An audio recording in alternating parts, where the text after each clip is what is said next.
Hi, I'm Taylor. I'm Quinn. And I'm Paige, and you guys are producers for our potential movie, Field Trip to Leadtown. Okay, so our logline is when a 16-year-old is transported to another dimension where the water has been infected by lead. He has to work with his different political viewing classmates in order to fix it. And our genre here is dystopian and coming of age, and our theme is politics and environment. For our characters, we have our protagonist, which is our main character, Finn. He was one of the people on the field trip, so he's healthy in this other dimension. And his twin was staying behind because he was sick, but when they get there, he's been really largely affected by the lead poisoning. Our antagonist is Gregory O'Neill, and he's the political candidate for the lead poison dimension. And for our secondary characters, we have Harriet Pullman, Austin, Rebecca, Christina, and James. Harriet Pullman is the other political candidate, which in the original dimension caused positive effects for the environment. And then the rest of the people there are his classmates, Finn's classmates, who all share different political views going into the story. Alright, to set up our story, we start in a very healthy city. There's no effects to any of the people. Everyone's very healthy. And they had an election where Harriet Pullman won the governor position against Gregory O'Neill. And as Taylor said, Harriet Pullman is very environmentally friendly and actually really cares for the environment and does everything in her power to make it so that their city is very healthy. And like Gregory O'Neill, who's a very money hungry person, he does not care about the environment whatsoever, and that causes in the dimension that where he wins, it causes a lot of damage to the people and to just like the city. And as mentioned before too, the characters have a field trip. So Finn, the main character, and Leo's class have a field trip to a museum.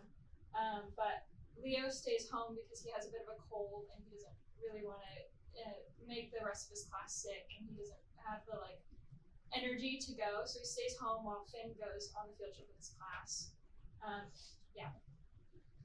So at the beginning of Act 1, they board the bus at their school, and as they're on their way to their field trip location, the lights start flickering and the bus kind of stops, and then it continues going as if nothing happened.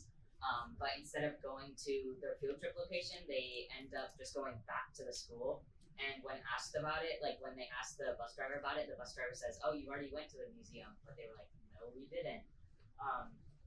And as they get off the bus, they notice that their parents and family members who came to pick them up kind of look more like sickly and skinnier and unhealthy. And they thought that was unusual.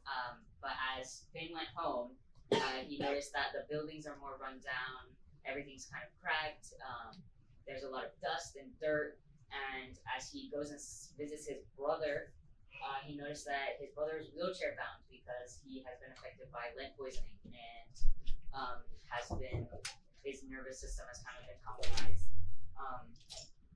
And so he decides to talk to his classmates about it because they also noticed the same thing. And they realized that because Gregory O'Neill won, it affected this dimension that way. And so they decided to protest outside his office, and more people gather, and it kind of gets out of hand. So the police have to come, and they kind of all scatter. And that's the end of Act 2.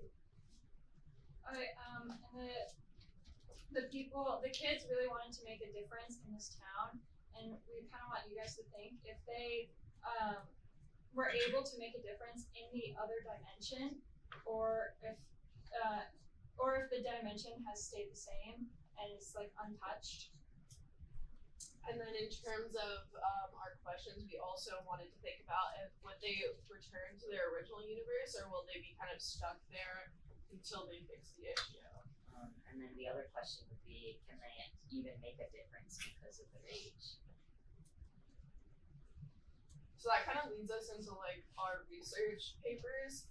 For mine, I specifically focused on teen involvement in politics and how protests can be connected to government change, but voting has a huge impact on governmental ideas. In a sense, we have representatives that we vote in power that can represent our ideas. And so what's been found is that teenagers feel like they can't make that difference because through protest and things like that, it doesn't necessarily make the same impact. So I specifically looked at voting age and why our voting age is at 18. And the argument that I really looked into specifically was changing the voting age to 16. And that's because at that point in time, we've gotten our governmental education and things like that. And at that age, a lot of people really want to make an impact on issues that affect them, such as abortion or police brutality and things like that. My focus was mainly on government neglect. In places like Jackson, Mississippi, and Flint, Michigan, the local government kind of seemed to ignore what was happening to their water, and they kind of tended to rebound everyone's arguments against them. So when asked for things like, oh, why haven't you fixed the water pipes? Why haven't you fixed all these issues? They would say, oh, it takes a lot of time. Oh, it takes a lot of money. But eventually they were given $600 million by the federal government. And so they had no excuse. And so that kind of divided the officials and citizens. And the safety of the town relied on the water a lot. And I kind of wanted to portray that within our story by creating the two different political figures. One that positively affected the environment and one that didn't. And then I wrote about just kind of lead poisoning in general and how a lot of the lead poisoning is caused by environmental racism towards the people in the community.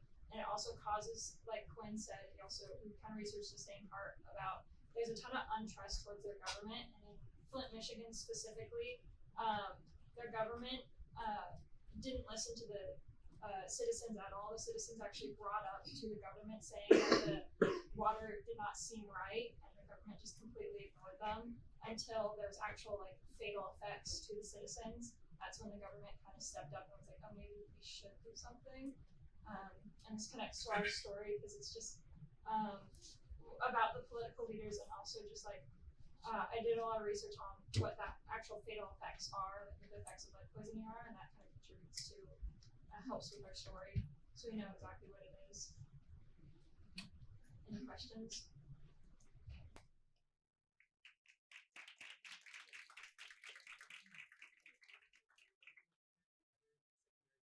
Different political views. So is that going to be conflicting throughout the story? Mm-hmm. So it kind of starts out that a lot of them may have supported the candidate in the other dimension that I lost, which is Gregory O'Neill. But when they go to this other dimension, they get to kind of see what the effects of those political ideas they were supporting really had on the environment. So just like that, they just changed their minds. I guess so, yeah. Okay. When they go to the other dimension, so there's another version of his brother there? Yes. Well, what happened to the other versions of them? So all of them were on the field trip, so it's kind of like the other version of themselves is just them. So the people that are there that are the other versions of them, that's the people who were on this field trip. And so his brother, because he stayed home, was the one that they were able to meet there. Lucy? How are you thinking that this other dimension was created? Was it just already existing, or Gregory O'Neill was mad and decided to make a dimension or something?